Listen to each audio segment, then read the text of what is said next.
And welcome to the SmackDown Preview. I'm Adam Wilbourn from WhatCulture, joined by from WhatCulture, here to look ahead to tonight's episode of Friday Night SmackDown. But before we get into it, if you're a fan of this sort of thing, make sure you subscribe to WhatCulture Wrestling on Apple Podcasts, Spotify, Amazon Music, and YouTube, where we do daily wrestling podcasts where we not only review SmackDown, but also the show formerly known as NXT 2.0.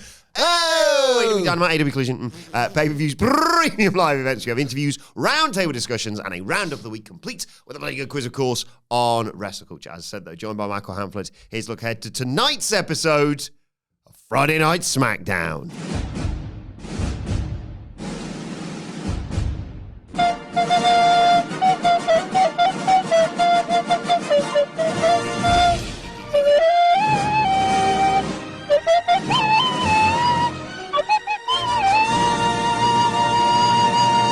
And all the fallout from Saturday night's main event. Although we probably shouldn't call it Friday Night SmackDown, we should probably call it Friday Night Shelves, because it's so bloody stacked. That's why I'm still saluting, mate.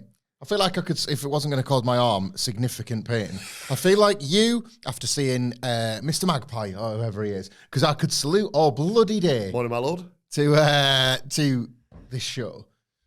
We have stumbled upon something, have we not? And it's not surprisingly for the real ones, as the ratings have declined. Mm-hmm. You know, if there's one thing me and you have been consistent on all these years, it's that, come on, guys. Like, you don't want to be into the most popular show. Boring. True art is never appreciated in its time.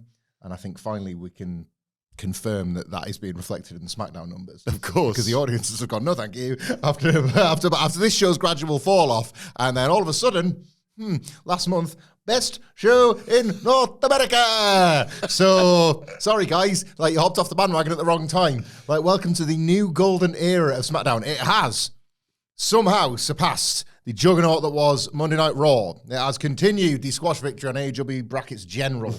NXT and the 50 other promotions that operate out of that. I don't know what the hell's going on down there anymore. It has even defeated Manchester United's winning streak and the poor lad that just wants to get his hair cut. Because we are 4 weeks in and SmackDown, in case you haven't heard, SmackDown is on fire. I did think it was a slight overreaction from people being like, oh my God, they've done some awful numbers. I was like, there was like a massive final baseball game going on. It was World Series, wasn't it? Dodgers and the Toronto Blue Jays. Yeah. And it was, as you saw, with outfits. It was Halloween last week. It was. And I was completely delirious with cold and flu medicine looking back. But yeah, obviously disappointing numbers. That horrible new Nielsen rating system is decimating wrestling. It's a reality check for wrestling and not a bad one, IMO. Like, we talk on these podcasts all the time about 2025 being a disappointing year, ultimately, from where we were at coming into it. And good.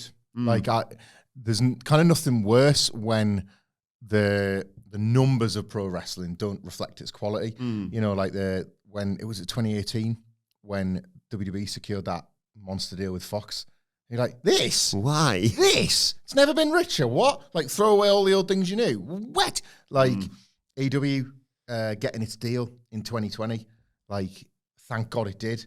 Yeah. And, like, thank God, like, they were vindicated for, like, actually showing you quite quickly, even when it was a bit rubbish in 2019, that there's absolutely space for a second promotion on TV. And it's like, thank God that's happened. Funny that this is happening during TNA's TV negotiation, isn't it? Yeah. Suddenly the figures are, the real figures are coming out. Oh God, don't show them that. Hey, don't look in there. Like, it's Monica's cupboard in Friends. Yeah. So it's like TNA, like, coming around my house, inside the cupboard, the real wrestling business. Oh no. Oh God, not again. But it is, of course, Friday. We're previewing Friday Night SmackDown. Oh, Friday. So I suppose, first of all, best get your thoughts on the Traitors finale. Oh, crazy. No spoilers before you skip forward. Just last night's. Oh, with the reveal. Whoa. The finale with Claudia. Here's a bit of fun, because, yeah, there is, what I'm about to say, I promise you, is not a spoiler. Please don't skip forward. Some of you detectives out there, maybe you work in the police and you've just got that eye for it. You might be able to sniff out that me and Wolves are committing a crime here. It's a crime of passion because we love SmackDown, but I'm kind of telling you a bit of a porky pie. Is it Friday? I guess we'll never know, right, gang? But last night's We need to Traitors... finish this quickly because we've got the Dynamite review to do, just to pass that on. Yeah. Which is weird for Friday, but I guess, people have kind of got, like, they're just, wait, do Dynamite whatever you want. So last night's Traitors, I don't know what my favourite bit was. I don't know if my favourite bit was them immediately catching Alan as a traitor or the moment that they didn't, like when Joe, the rugby player, really wanted to keep the game going round because he was like, there's definitely one more traitor and it's definitely Kat. But ultimately, he didn't get his way, and Kat won it for the Traitors. Yeah, she did, obviously. Like, I can't decide which was my favourite bit out of last night's Traitors. I definitely didn't stay up too late watching all 3 episodes of Girlbands Forever, which treble goated, but a little bit Fed adjacent. What's this on? BBC iPlayer on the red button for our American friends, or just BBC 1/2 for like people in the UK in your planners, whatnot. Really brilliant. As a snapshot thing, the people I sat down with from various girl bands, like individual members of the likes of All Saints. Oh my God. Mystique. Oh my God. Atomic Kitten. Oh my God. Little Mix. Oh my God. Old friends. I bet they were. And others. Oh my God. Love that band. Yeah, it was a little bit Fed-based in that. Ladies and gentlemen, please welcome Others. The rest. Because it was 3 episodes. First episode, it was like girl bands, then, now, forever. So like then, it's like origin stories, All Saints, Spice Girls. A lot of them aren't together anymore. Yeah, All Saints, Spice Girls. Sugar Babes. But they were in the middle episode. Yeah, middle episode, and then which ones? And they went through that as well. They were like the Deluge era, where there was like loads and loads and loads of girl bands, and then it was like the last episode was like modern girl bands. Like, how can girl bands go forward in the modern era? The surprise success of Little Mix coming off the back of X Factor, the first girl band to win an X Factor and stuff. I'm watching it. Girls Aloud? Well, it's like 15 minutes left. I was like, what? What can Girls Aloud? And it was to the point where it was like a Fed thing. Like the history of WWE, but which wrestlers have fallen out with. So I was like, Stone Cold was around for a bit, and then he left. Thank God for The Rock. 6 months later. Remember when Roman Reigns got suspended? No, he left for the Pando in 2020, and they would just edit him out of finishes. Remember when Seth Rollins won at WrestleMania by beating Brock Lesnar? And I had to Google it afterwards. I was like, what aren't you doing here? Someone from One True Voice directing. It was Kimberly Walsh came on, and she said, love Kimberly Walsh. I love Kimberly Walsh.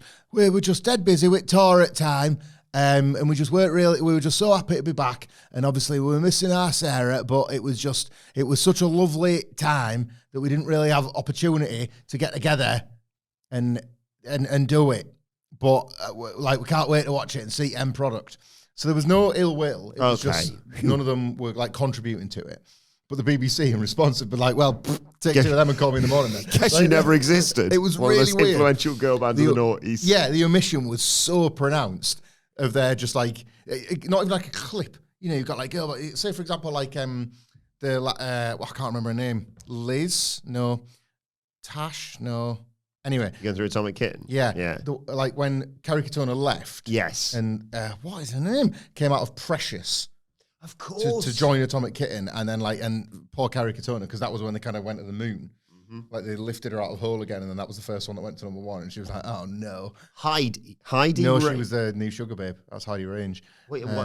Thanks, AI Google. God, come on, AI. Come on, Gemini. Jenny Frost, yeah. She left Precious and I remembered, I've got a weird memory for all this sort of stuff.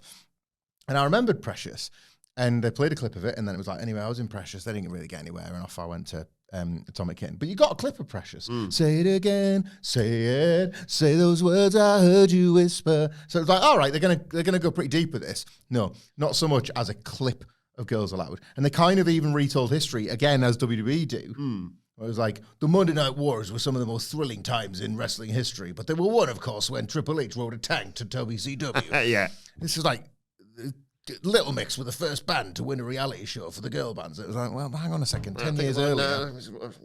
No, you're wrong. Brilliant, otherwise. So yeah, loved that. And then obviously watched the Traitors final because it's Friday. Yes, and obviously with it being Friday, got to say happy birthday to Tony Schiavone. His birthday is today, November 7th, of course. Happy birthday, Tony Schiavone. Anyway. Happy birthday to my Auntie Lorna, who is 70. 60, 70, one of those big milestone ages. And I'll be at your birthday party. Surprise!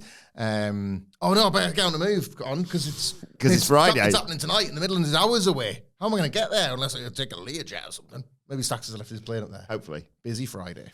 But we have to talk about fallout from Saturday night's main event. I always love doing this when the show was literally 6 days ago at the time of release. Yeah. We'll get to Cody, because I actually want to talk more about Jade Cargill. Because we were very happy with how that went down on Saturday. Yeah. Love Tiffany Stratton, obviously. Interested to see what happens next for her and for Jade. And obviously, way back yesterday on Thursday, me and Andy, if I remember rightly, report the news that Bianca Belair was backstage at SmackDown last week. It's horrible. Sorry if you're squeamish, by the way. Horrible details about that finger injury she suffered at WrestleMania. In that awesome triple threat. I was told they were bad, but clearly not. Something to do with like a break, obviously. Sounds awful enough. And then I can't remember if it was Sean Ross Sapp or Meltzer or Alvarez or whoever, one of the big three, basically described how it was a knuckle injury. And I was like, that's all the details I need to know. Thank you very much. I will never forget this, and I should go back on Netflix to watch it to confirm that this isn't just like a horror movie memory implanted in my mind. Do you remember the SmackDown where she returned, she being Bianca Belair, reintroduced by the SmackDown GM, can't remember his name. Happy birthday for yesterday, by the way. Oh, no way. Yeah, November 6th, which is... we missed it. All that time ago yesterday. We're back on Thursday, yesterday. How old is he? Ooh, 39. Oh, nice. We're on our 30s. Well, it was Bianca Belair walks out, and the SmackDown GM, can't remember his name, has announced that she's going to be the special guest referee for Jade versus Naomi Evolution. Yeah. Oh, what a show that was. Is that the right? Have I got that Sounds right? About right, yeah. And she comes out, and it's the relatively narrow aisle, and like music's playing. She puts her hands out to slap five. Oh, yeah. And one fan, and she just forgets herself. And one fan like slaps five, and she just goes, like that buzz, get away! Forgets herself. And like this hand has to stay right here. She like it was skips Evolution. on the aisle. Get well soon, Bianca Belair. And yeah, Jade Cargill. I love this. End of sentence. Jade Cargill defeating Tiffany Stratton. We talked about this when we were previewing Saturday night's main event. And it's nice when it kind of comes to fruition. Not because we want our like bellies rubbed for fantasy booking. Well, a little bit. Don't mind that. Check out yesterday's Dynamite review for more of that. I can't remember it. It's so far in the distance. But I think why we were willing it wasn't just like a bit of fantasy booking, a bit of idle projection. It was because it felt like the time for all of this was right. Yes. The Jade Cargill heel turn was really well received. Necessary, really, for where Jade Cargill was at. Like, Sidge made the point about Drew McIntyre's like time as this in this kind of same heel role. That's not the case with Jade Cargill. No. Like, she's been this baby face. She came can't get words out today, here on Friday. Came up to the main roster having, where's she going to go? Early 2024. Is a babyface tag wrestler. Gives it a go as a singles wrestler because one of her best friends has violently assaulted her and the other one's gotten injured. Has a run as a babyface. So you can split those two runs up, I think. Yeah. And now we're on to a third one. And this is like less than 2 years. This is like the kind of, you can argue both ways. Some people would say like, well, the cycling through the Jade Cargill stuff, is anything going to work? But I would say all of it is a worthwhile bit of time spent on this character that you absolutely want to see what the ceiling is. Like, I still don't think we know the ceiling of Jade Cargill. Sometimes the matches stink. So you're thinking, well, is the juice worth the squeeze? But then she's got that aura out the ace. Yeah. The star quality reminds you, it takes one night for you to be reminded of Jade Cargill. Star quality, even if it's a fine match, you're like, you know what, worth it. Because she's such a big deal. The match was fine, but I buy her. I buy the overall package and presentation of Jade Cargill. And we got a great example of that in the Saturday night's main event match. Tiffany Stratton, as we talked about, they weren't super on the nose with it until 24 hours before when they came up with that clearance by proxy or whatever the terminology was. You're good, but you're just good. That was the kind of clearance, wasn't it? Just, yeah. You got your knee wrapped, you kind of banged up, you've lost to Stephanie Vaquer. It's taken its toll. Nearly a year as champion, this record that you've had, it catches up with everybody. Nobody sort of out jobs Father Time or whatever the cliche is. And Tiffany Stratton's time came. And and it was very gratifying that they were as committed as they were with the booking of the match. There was no... How you should do it with Jade going forward, really. I think it's time. I think we've seen her as this like tag team prospect come good, like the secret weapon. We've seen the feats of strength, but that doesn't necessarily translate into like the matches where she goes 50-50 with opponents. Like it's too easy to forget how good she was as the dominant TNT champion in AEW. Like, I know the squashes went on and it felt like they kind of ran out of ideas, but when they were hot, it was one of the best things on the show, wasn't it? And I welcome it. It's a totally new direction for the division as well, because Tiffany Stratton was having these quite hard fought back and forth with people. I wouldn't say she was going 50-50, but she gave people, like there were like tentpole matches on the TV show. Oh, Tiffany's working this week. Right, so her and Nia are going to 15 minutes, or like, even with Jade, I didn't love the matches, but it's like, right, she's going to have these like long extended title defenses. There was an expectation. You don't need that with Jade. Like, like Michin will get sort of title shots against the US champions or the world champions. She said, I want a title shot. And she's like, right, you are. Just squashes her like a bug. Like takes the absolute piss. And like what that does straight away to like the rest of the roster is like, that's what I'm coming up against. And then somebody higher up the pecking order gets a tiny bit more, but not much more. Sid was saying, all of her matches should be below 5 minutes for a while. By all means, build it up so that like the hope spots increase and the reality of somebody actually getting it done sort of starts to like appear in the distance. But keep it in the distance. Keep this going as like get it to WrestleMania. Like her and Bianca WrestleMania, no question. If Bianca's good to go, it's dropped in, isn't it? Yeah. Like we were talking about, like it's not the Tiffany Stratton thing was like. It's not interesting what they're going to do, but it doesn't feel like Tiffany Stratton, WWE champion, is the WrestleMania move. With one title change, the match, I was starting to visualize the match graphic. And I'll happily see them run it back. Like, it doesn't, I'm not saying it doesn't deserve to be on pay-per-view, but I could easily see it on, like, let's say, the go home before War Games. Like, if they're in the same arena, for example, and they've got 2 rings, have some fun with it. Yeah. But yeah, Tiffany, I don't know what she does next. I'm intrigued to see what she does next. Maybe some US title stuff with Giulia, but we'll get to that because that's on the line as well tonight. It's a losing streak she's on. But yeah, she has to. Like, she's lost the 2 big matches recently. She's like, she's babyface, but we've always said it's pretty easy to switch a heel if you want to. She's in the middle of a losing streak, and it's like, well, how do you reverse that when you've been this over character and a champion at that? It's a good spot to be in. And she can have a break. Like, yeah, that as well. Normalize that sort of thing. Don't wait till she gets injured. If she's like, either in kayfabe or not, I think I want a bit of I need to take a step back from everything and just refresh myself for the Royal Rumble, perhaps. And that's where you set up her feud for WrestleMania, which is maybe non-title, but I mean, Tiffany Stratton's always going to be up there for me. Yep. She had a really good year. But yeah, I'd have Tiffany. Maybe not this week. Say I want my rematch, but I would have no problem with them running it back. And it's like Jade can almost exemplify that of like, you thought I won the title because she was not 100%. No, I run through people now because I've lost any sort of empathy, basically. Yeah. Beats her again. Yeah. Maybe like Tiffany gets more of a hope spot than she got at Saturday Night's main event, but still beats her. But like you say, and as Sige said on the SNME review, the person who like gets Jade Cargill to like, let's say 8 minutes, doesn't have to win. Just getting there at that point, if you've established that, is... You earn it, don't you? Yeah. Sticking with the ladies, there is a US title match tonight. Giulia defending against one half of the AAA Mixed Tag Team Champions, the girl who got creamed on Tuesday night, of course, on NXT. Well worth checking out our review of all that as well. Yeah, check that out. I'm talking about Chelsea Green. Put it back on her. It's not done now for Giulia, has it? No, she's been really badly booked. Might they? I don't know. I don't think they will. No. But the fact that you can make an argument for it is not great, is it? Like, this should have been, by all means, Giulia versus Chelsea Green for the US title, this title that is synonymous with Chelsea still at this point. Yeah, there's been 2. Was Zelina was the other one? Yeah. Which has lost her surname, Careless. Yeah, well, she's a snake. Yeah.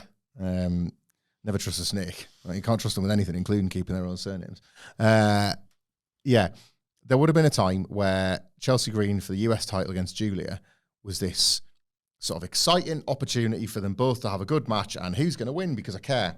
This is sort of the opposite of that. Like, the match I can't really work out why they're doing it now, because Chelsea, as always, is this kind of heel you love to hate and ultimately kind of love to love a little bit, has got something again. Like, she's instantly like sinking her teeth into this Ethan Page. It's so good. They're holding these like meaningless belts for the Dead Man's brand, but like they're just like the Dead Man's brand again. Is that anything? The Triple Ace of Spades. Nice. There you go. And they're just setting up this little thing with Joe Hendry and Thea Hale on NXT review, if all of these names mean absolutely nothing to you, and the belts for that matter. It's just she's found a spot again. Yeah. You know, it's Chelsea Green. She's a force of will wrestler. Like, she cannot not be used. Outside of the Royal Rumble?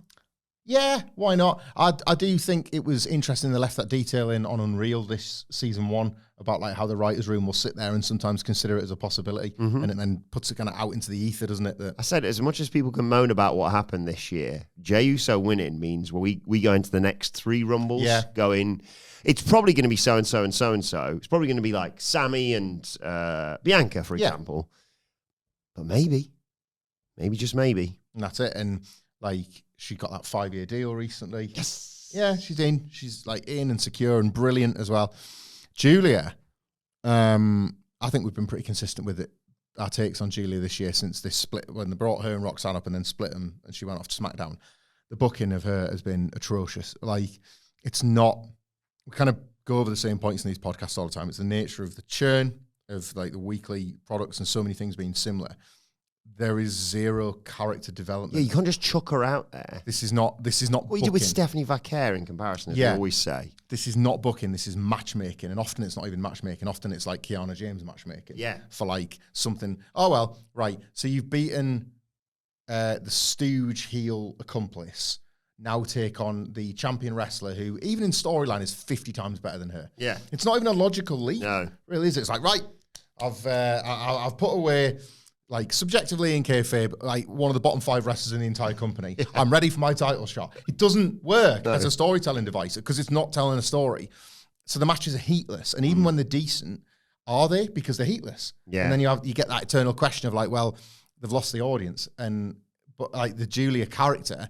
Like, what is the Giulia character? When she debuted in NXT, the aesthetic wasn't so different. The vibe wasn't so different. The music remains the same. Pretty good as well, a Def Rebel one, you know. But in NXT, the immediate idea was an outsider, like a mysterious entity who brings with her like offense and a vibe that the NXT roster isn't ready for. And what happens? She goes and wins the world title, right? They've tried to mimic that on SmackDown, completely forgetting about the first bit of it. Yes. And then they've belted her up. And it's just, it's that thing where like, it's no good for the belt. It's no good for Giulia. It's no good for Kiana James, who's doing her best. She's getting time. You know, she talks. She's, like, the character is dumb, but it's that kind of wrestling dumb way. Like, all right, some wrestlers have lawyers. Okay. Like, and that's what she is. But in terms of Giulia, I feel real sympathy for her because every now and then they acknowledge it, and then you get this weird, like, out of nowhere. Was it Meechin where they had that really heavy heat segment? Yeah. Stomped a head and arm into the steps or something. It was, all right, Giulia. But like, it's like, well, yeah, we've got a week to try and find anything in this. Yeah. So they just panic it and just, here again, this is a corridor skirmish. Yeah. Like, it just, great, see you next week. They're heels. They're both heels. So, like, Chelsea's going to be so over here, though. She's going to be a situational babyface, you know. Maybe that'll help. Maybe that'll help Giulia. Kiana and Alba Fire can stooge it up and piss about, and maybe this will be fun, but it's not what Giulia needs, is it? No. Giulia to retain, I think. Giulia to retain, because I think they might have the Tiffany. They've alluded to the Tiffany stuff enough. Yeah. I know it's a step down for her, but if you're like, can't Giulia just have a really good match? I'm not saying she won't with Chelsea Green, but Tiffany being like, right, well, I'm at the top. I've lost to Jade, lost my rematch to Jade, and if she's not going away, I need to do something else. That US title. What about? Go on. Giulia wins. Chelsea Green and Alba Fire. Oh, bloody hell.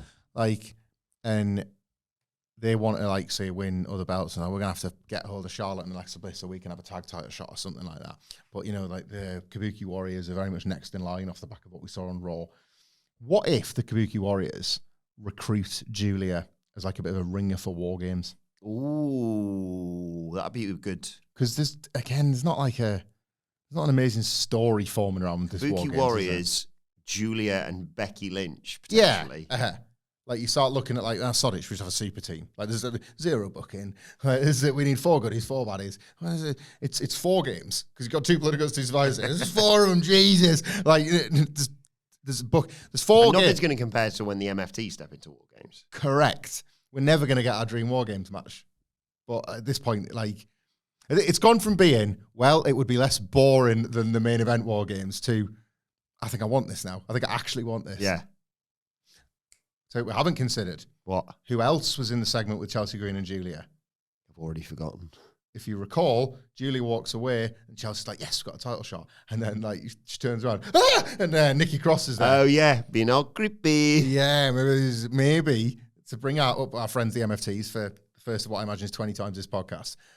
Nikki is involved at the end of this, and that brings the MFTs out. We're like, we need to solve this problem. And then the Wyatts come out, and then there's like, go away, MFTs. sort of like, all right, we'll go away.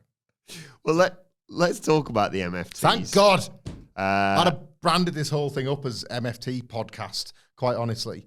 The blue brand, but I ain't feeling sad when the MFTs are around. Way back yesterday on the news, me and Andy came up with the idea of the MFT's new entrance being the Spirit Squad. And Nikki and Mikey, but with the MFT saying, Talla! yeah. JC! I love it. Didn't think you could improve upon perfection, and yet here you go. A little bit behind the curtain, you text me last weekend saying how much the Hamflett household is an MFT household now. Yeah. And tonight, we get Fenix versus Tonga. Like, Seen Ray Phoenix's eye, by the way. Ooh. Yeah.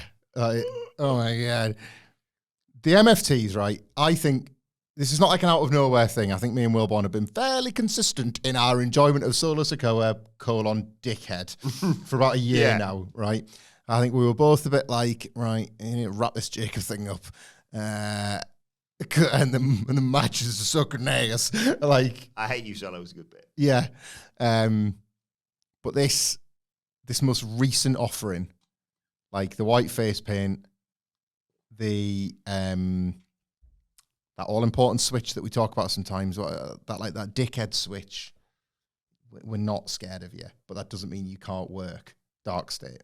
Yes. MFTs, right? There's examples of it quite a lot in wrestling at the moment where it's like when you see the group and they're going for like aggressive heel heat, like Death Riders, but like funny idiots. Yes. You're all right. Yeah. And Solo picked this up first and added it to his entire offering, basically.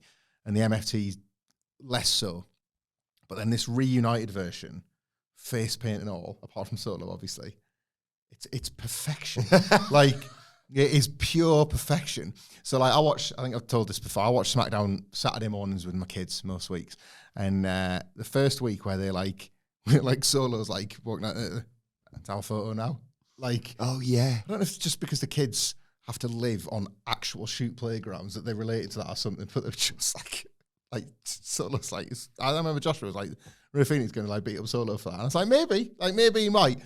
And then last week, the bit where they're all in the ring. I mean, the yeah, by the way, Tama Tonga's the best. My youngest was pissing himself laughing at that. Like, Tama Tonga, instantly the most over wrestler. Like, he's been impersonating him all week. Like, it's the pace he does it at. Yeah. He's never rushed. Yeah. Not good. And they've all added it to their entrance. They're all doing a little. They've become the new bloodline in a sense because when they're walking out, you kind of have to watch all of them. You know, it's like, there's Tama sort of creeping. Look how massive Talla is. Like, what funny face is Solo like pulling? JC Mateo still marshmallows. Tonga Loa walking backwards. Like, you kind of Tonga Loa. Yes. Yeah. It's crashed into a guardrail. Like, you got to look at him. What's happening? I love him, but yeah, so like he's just completely charmed by Tama Tonga. Solo Sikoa, I think this is why I've found it useful that my kids have had this little moment with wrestling, because Sidgwick's right to rip the piss out of WWE sometimes. It sometimes is for kids. It isn't 100-foot like high letters for anybody that's never watched, just to get these straight away. And you get these straight away. Like, Solo's arsehole facials are just phenomenal. Like, he's got this little sneering twat grin. And the bit where, like, it just worked on my kids completely. 100% worked on them. the baddies have got the ring, the MFTs in this case, and like, here come the baby faces. And it's the thing we've seen a million times in our old weathered ways, but it's a little bit, everything's still a little bit new to them. It's like, like maybe Nakamura can do something about it, And I'm thinking, like there, yeah. And even Solo's sat there doing the same thing, like that. And then it's the bit where Talla Tonga, just like Great Khali leaves a lot of them. So everyone bumps and feeds and does whatever. But like, me and you were just like, when's Talla stepping? Yeah. Boom! Like, it's a Paulo one chop down, tree slam down. Ray Phoenix had to stand on a box to confront him last week. And he slapped his face. Like he slapped Solo, like holding him back. Like leave it. Oh, what do I do about this? So it's the Shearer match of the day tweet. Yeah. What plans in place for this? Somebody stood in a chair to slap Talla. I absolutely love them. I think their vibe is impeccable. I just like they're not the lead baddie stable on SmackDown anymore, but they have pretty much in 3 weeks created purpose in the mid-card. Yeah. The Wyatt Six are kind of looming around them and see them as a threat because they're this big group. And, the Wyatts are the tag team champions, so who knows? And, like, Sammy and, like, Ilja Dragunov and Shinsuke Nakamura and all the other people that have found themselves in the wrong end of an attack, Ray Fenix tonight, have had no choice but to kind of, like, try and unify and can't quite stop them. But they must be thinking, why can't we stop these clowns? Like, It's a proper numbers game, this. Proper numbers game. Any one of them individually, you can kick their ass. Easy. Yeah. Even the giant one, 2 of us will get him. He's a klutz. He's a big old clown. One of us will kneel behind him, the other one will push him. But it's a proper numbers game. Yeah. Proper numbers game heel stuff. Like, and that's, I've named, like, 2 or 3 acts, but realistically about 10 wrestlers there. Mm-hmm. Like, this mid-card's alive again. And it's because there's, like, 5 idiot baddies. Of different shapes, sizes, catchphrases, and face paints. If you thought I was joking about War Games having the MFTs in it, I wasn't. I'd kill for this. The SmackDown mid-card versus the MFTs, or the Wyatt Six versus the MFTs. I would bloody love it. Not the White Six. But yeah, SmackDown mid-card versus them. And Solo, the thing that I like the most about it is... I'll tell you what, I'll allow Eric Rowan. Like, Sammy, Ilja, just off the top of my head, Ray, Nakamura. They need a Wyatt. The big guy. Oh, Red Beard. We need, like, Talla's been kicking our ass. We need a big guy. Yes, I like that. Like, I really want this to come across as earnest because, like, it's the MFTs. Like, I've been in conversations today here on Friday with both Murray and Sidgwick where we say it and they just look off disdain that you get. Oh, they hate him, don't they? They hate him. I think it's because they hate fun. They hate him because they hate him, The underpinning of Solo's original, like, resetting of the MFTs. What have you just seen? Just thought I'd Google build heights, and they are both 6'8". Here we go. Taller Wyatt. Why don't you pick on someone your own size? Love it. And if he's already busy with another match, we know he's got an identical doppelganger. Of course, yeah. Match. So we've covered everything. Pushing boxes onto Solo's account. How funny would it be if he got, like, a new spider and scared the MFTs with it? Like that. It's Tekla. It's Tekla, yeah. Which is legit scarier than that thing that Drew McIntyre smashed up with a hammer. Top babyface. I love them. I really don't want this to come across. Me and Andy were talking about this way back yesterday. Yeah. About how the amount of bollocks that we lived through in 2019 is the same of the amount of good wrestling matches we lived through in 2025. There's so many of them that you forget them. Yeah. Oh, yeah. It just, like, it stacks up. Yeah. I don't want to do it. We keep talking about this, and I can see a look in your eyes, and I don't want to do it. But, like, there is a certain merit to reviewing Raw from 2019, just to be surprised by what the bobbins you forgot about. Yeah. Oh, it's the Usi Hot Cream episode. Yeah. I don't want to swear because I don't want to make extra work for you today, with it being Friday and it being a busy day. End of the week. Like this hidden gem, but the gem is one of those, like, dog turds from a joke shop. Yeah. Like, it's plastic resin shaped like a turd. Oh, it's another hidden plastic turd. Like, there's millions of them out there. You could go mining for it if you wanted. What's your favourite joke shop purchase? Love the plastic poo.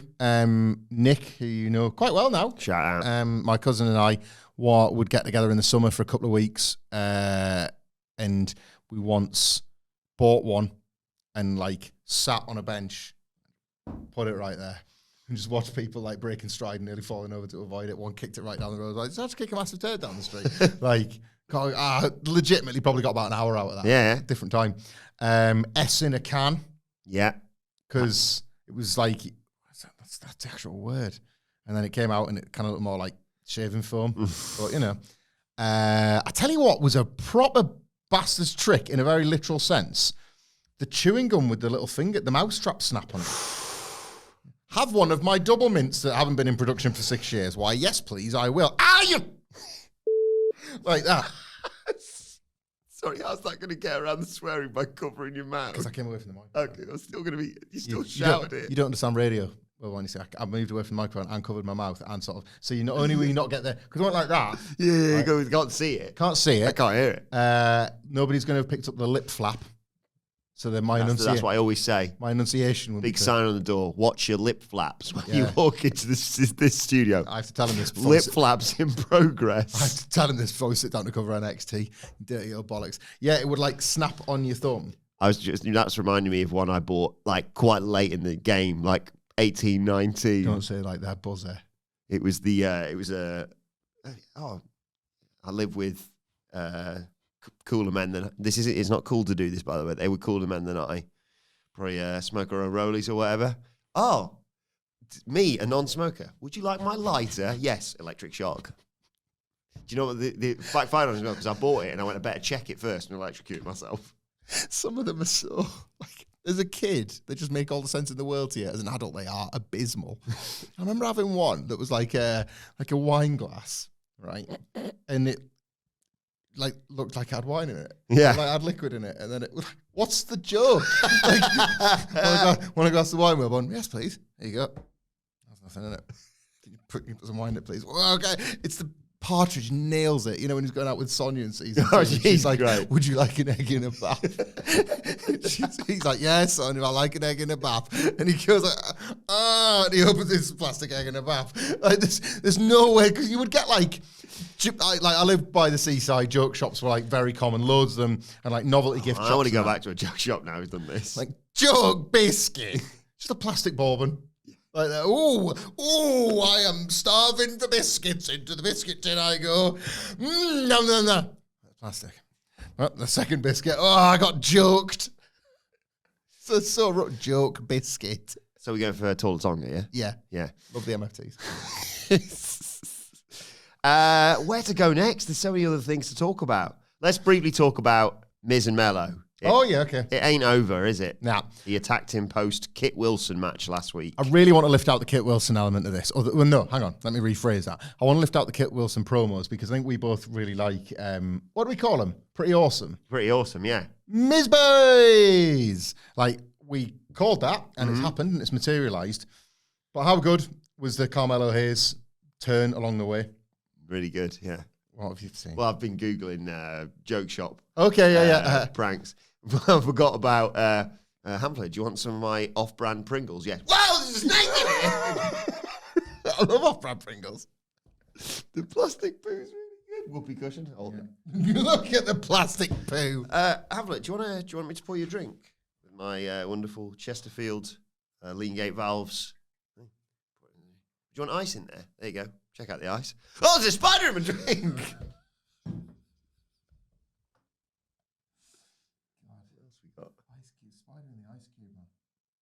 That's how I feel. Wow, there's bugs! Whoopee cushion, wrong way round. Oh my God, what is it? Dad's gone to hospital. There's a whoopee cushion gone straight up his arse. Love a prank. Might become a bit more of a prankster around the WhatCulture office. What is it? Thanks, rubbish. Melo's babyface turn around all this was brilliant. He was yes. I attacked him, but I've learned a lot over the years that the more you escalate these things, the worse it gets for everyone. So as far as I'm concerned, Miz, it's over. And Miz being this like stubborn old veteran, like, don't you? I like that. I'm not over till I say it's over, pal. Really, really good storytelling happening here for something that is a low card concern that exists to elevate Melo. And then, of course, set the stage for Hoorah! 2026. Wins the Rumble. I tell you what. I die to do that podcast with Sidge, because as the lifetime Miz guy, for reasons even I can't explain, I'd love it if he won. I'd bloody love it if he won the Rumble. Had his own little John Cena run. Like The Rock. So how many years would it be for him next year? 20. 20 years, yeah. Sells his soul to The Rock and turns babyface. Sells his soul to Rock. Rock's like, it's not worth anything. Give you a tenner? Yeah, he goes, I've sold my soul to The Rock. And Rock's like, here's your change. I'm going to have to use bloody Dexter Loomis as your social media strategist again at this rate. Well, Thanks, he's got a massive cack, so that'll help. In storyline. Storyline, we know this. It's huge. Ain't made of plastic. Needs to wrap it with 40 Johnnies. Unlike use these. Unlike the classic dirty face soap, of course. Do you want to wash your face with this soap? Yeah? Looks white, washes dirty, so... Oh, hang on, like Wilbourn. And do you know what I do when someone gets me with a prank? It's a massive high five. Got me, joke biscuit. Oh, I've had a bit of an accident. I got a nail through my finger. Ah! It's not real. Fart whistle. Just the words fart whistle. Funny, isn't it? I think you should get that and use it on the podcast, because basically you've used the digital version of a fart whistle for about 4 years now. So it's costing a lot of money. That's draining our resources, me, using the fart app, Fart World or whatever it's called. Fart World. Oh, well, look, all because we were just following storylines. Yeah. Apollo Crews got pink eye from somebody farting on his pillow and was able to see the future. Yeah, it's the age old thing. Sometimes people superheroes get exposed to like gamma radiation. Yeah. Some people get pink eye and then they develop superpowers. That's what happened. Go fishing with Bron Breakker. Nowadays, that would be even funnier, wouldn't it? To go fishing with Bron Breakker. There's a fish there. Got it. Brings it in his mouth. 70 miles an hour through the water. Oh, I love it. What else are we enjoying on SmackDown? It's a good show, this. There's loads of it. Cody. Yes. We'll get to Cody. I want to talk about Ilja Dragunov's US title open challenge, because we haven't had a chance actually to put over genunuely a brilliant match. It's fine, don't worry about it. We done that. He loves the second Dynamite thing we do on Friday. Yeah, there's the re-review. Yeah. God, I couldn't have anything worse. Brilliant match last week with Nathan Fraser. When I'm cleaning windows. But seemingly setting up, we're not even going to play a game this week because we haven't got time, and it's fairly obvious that Tommaso Ciampa wants a shot. Yeah. Nicely done last week, that stuff with Ciampa. Dragunov's run so far. Like, Sami Zayn gave him the best platform with his US title run, but you then have to follow up on something that people loved. It becomes its own pressure, doesn't it? The old Alex Ferguson, David Moyes problem. Isn't that right, Moisey? Who have you got this weekend, quickly? Arsenal. Never mind. The team who just broke their own record or like set a record back to like the early 1900s for keeping clean sheets. It's going to be you that breaks it, isn't it? Oh, could you even imagine? And it was Granit Xhaka against his old club. Because we've got Granit Xhaka, we've got... I don't care. We'll get beat. It's fine. It's Arsenal. You can't win them all. But, yeah, Ilja Dragunov's done great. 8 clean sheets in a row. Their first run of that length in 122 years. That's unbelievable. But I think we've got foul, which is not bad out of 10 games. They haven't kept up with... Do you know who we've got this weekend? Go on. Accrington Stanley. Who are they? Exactly. Let's take our FA Cup form into the league. Come on, boys. I certainly hope Newcastle don't, because what the hell is going on in there? Like, that was... sorry, I've forgotten that. That game was way back on Wednesday. They are a big... Maybe all these years of pretending they don't care about Sunderland might help. Because if they go into it like, yeah, we don't really care about the derby. Good, because I'm watching the games you care about and you're unbelievable. Yeah. Right there. Anyway, Ilja Dragunov is doing what Sami Zayn did, which is no mean feat, because he's just come back off injury. Sami Zayn set the bar very high. Dragunov is keeping it there. I really enjoyed the Fraser match. Empty calories stuff, but in service of the bigger picture of Dragunov as United States champion, like super beneficial. They've, in 2 weeks, immediately told you, if you didn't know, because it was a year ago that he was gone, exactly who he is, exactly what he offers, why don't be too weirded out by him and his freak stuff because he can gew. Yeah, I know he's just paying your entertainment. Yeah. All that. Ignore all that. Yeah, but what's that one side? He can gew, promise. Look at him, and he's also Jack now as well. Hi, loving it. Just loving it. And this Ciampa one. Oh my God, I have Ciampa this week, and then I've Gargano be like, I'll probably have a go this week, next week. I like that. If you had said to me 6 months ago, like, Hamflett, Ilja Dragunov versus Tommaso Ciampa. Oh my God. I'd be sick in a hat. I'd take the hat and I'd be sick in it. And I'd be like, Wilbourn, eat this sick. And then you'd be like, I don't want it. And I'd be like, just get a fork and try it. And then you go and you fucking eat it. It's plastic. Joke sick! That's how you get off school. Yeah, I'd never make you eat sick, but I'd get you to try the joke sick. But I wouldn't want to watch it. That's what the joke sick analogy was about. Yeah, I would not want to watch it. Now, it's just part of a running challenge, isn't it? Like, he's got this thing where he's protecting something. He's got the US title. He's protecting a new unbeaten streak. He's got this momentum. So, like, it's a reason to care. But it is a bit like with Sammy. It is also someone you look at and go, they've obviously got a lot invested in him. And I know it's the US title, and I think it's obviously been elevated. But you could also turn around and be like, yeah, could take it off him next week to prep him for a Rumble shock win or whatever it might be. And the distractions of War Games. As you mentioned. the other stuff going on. In War Games. Please, I'll help build it. Just put me in. Just gets in there, but then he's like, you can't leave. He just bites through the cage. They're like, who gets the War Games to manage? He's like, can we not have it, please? I just ask that we win the match and then we decide that we don't want the advantage. He's the last person to enter, but he spent so long like running into the bars, concussing himself in the mini cage that he's like, oh, no, yeah. Last one there. That's how they create the suspense of if you can help. Yeah. The babyface actually have the advantage, but Dragunov's like knocked out, smashed himself. No, if I've got anything to do with it, we don't. Torpedo Moscow into the match. Another big match tonight. Nia Jax versus Charlotte Flair off the back of Alexa beating Nia last week with a bit of a distraction by Charlotte. Lest we forget the 2021 shoot fight between the two. Oh my God. Yeah, could go a lot of ways. I was going to say either way, but that suggests there's only two. Could go about 500 ways this match, couldn't it? Yeah, I'll watch. Nia Jax has been a good TV wrestler for a couple of years now on the quiet.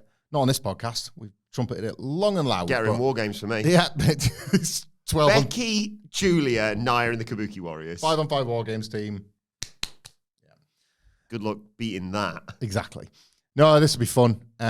Has Nia got a prospective partner that we can't yet see that could help her? Maybe she beat Charlotte, but like set up a potential title match. Could they do? Wait a minute. No. Scrap that. Forget I said that. Alexa gets taken out. Charlotte wins. Nia goes mad. Takes out Alexa or something with a chair. 1, 2, 3, 4, 5, 7 annihilators. Charlotte's finished, like done. 7 annihilators. Nobody's ever kicked out one, let alone what 7. What about Annihilate hers? 8 annihilators, thank you. Annihilate hers. And that sends Charlotte and Alexa into Raw with Charlotte with the old tape ribskis. And the Kabuki Warriors are able to take advantage of the damage that Nia's done. Yeah, because the tag title match is next Monday week, night, isn't it? Yeah. And she leaves Charlotte in a bad way. And that's only 3 days away from right now. That's probably why I'm thinking about it so much. I like that. I also like I'm really I think it's been a bit of a quiet masterstroke by Triple H. You're just like, should we put Alexa and Charlotte together? It's been brilliant, yeah. Genuinely. Like, I don't want them to break up. I do eventually. I don't want them to lose the belts to the Kabuki Warriors. No, I kind of want them to hold it till February, March time so we can have the eventual one-on-one match.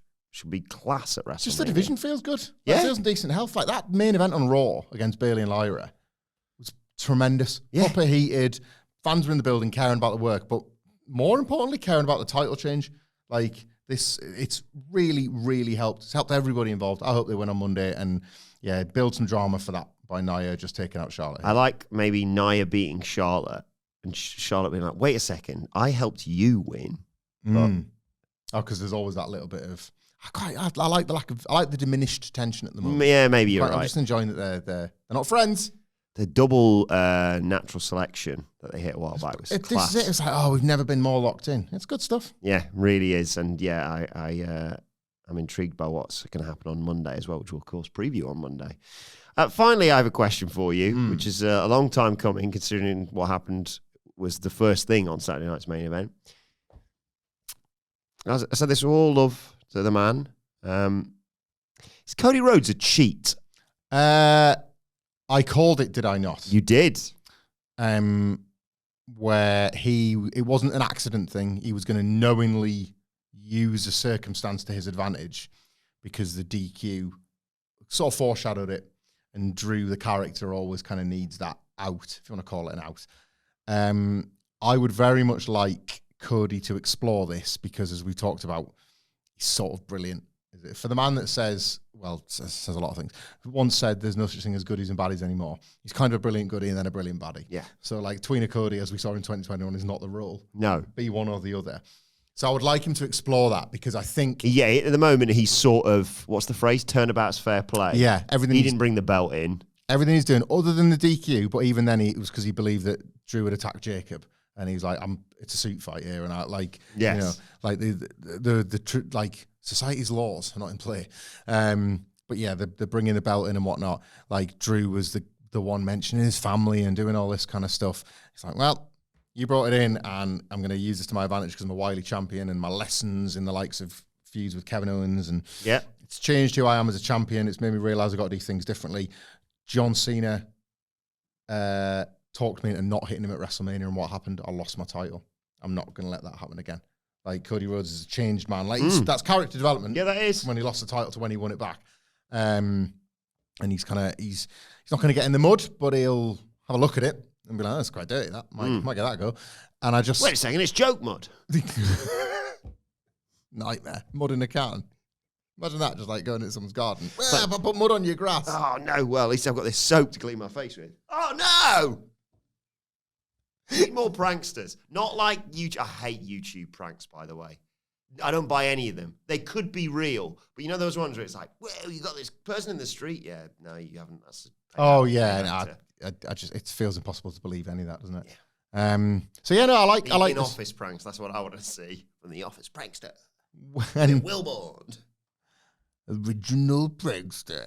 You insist on the Offspring music playing whenever you walk in. To all of this, sorry to put a bow on this Cody Rhodes thing, because I've really enjoyed it, and I think it is character development. I think he can talk around why he did it, and Drew can be like, "You're dead, corporate Cody," and he's like, I could see this building, by the way, to a Drew versus, I can't remember what his name is, and Happy Birthday and all that, but the SmackDown GM. Don't mind that, you know. If I've got to fight the authority, not like that. Yeah. Fight you. But like he's doing corporate Cody once again, and what's Cody's favorite thing? And enough. Like, you. It's his catchphrase. Gives it a bit of that. I'm sick of this. Yes, I did that, but grow up, Drew. Like, did I whine when John Cena beat me at WrestleMania? No, I started again and I worked my way back up and I won this title back. You need to, if you're ever going to be what you actually want, you've got to get out of this funk and you've got to grow McIntyre. Never mind Drew McIntyre.